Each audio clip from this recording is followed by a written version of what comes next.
Hello and Happy New Year. I'm Sifu Kuttel and I wanted to make a quick video for what you can expect on this channel throughout the upcoming year of 2023. First off, I'm going to be doing equipment reviews.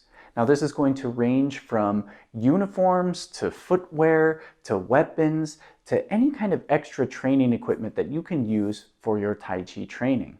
Another series that I'm going to be rolling out is called In a Minute Tai Chi. Now these are going to be short, condensed lessons covering Tai Chi techniques from multiple angles in step-by-step instruction in a minute or less. This year we'll have two weapons that we'll be focusing on in particular, Tai Chi Saber and the Tai Chi Spear. So you can look forward to more in-depth lessons over these weapons and their techniques coming up in the year ahead. Of course, there will be Tai Chi forms demonstrations covering both weapon forms and hand forms. And lastly, we will have our Tai Chi training and workouts.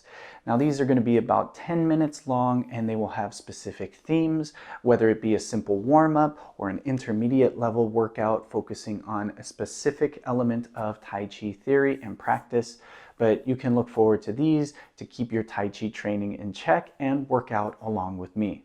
Now, I'm really excited for the year ahead, and I hope you are too. So make sure to subscribe if you haven't already, and check out some of the other content on my channel. I like to organize things by playlists, so if you go to my home page, you can find playlists for Tai Chi training, Tai Chi connection, specific weapons like the jian or the fan or the Tai Chi flute, and other topics. So be sure to check those out too. Otherwise, I wish you the best in 2023 and I hope to see you guys in the next lesson.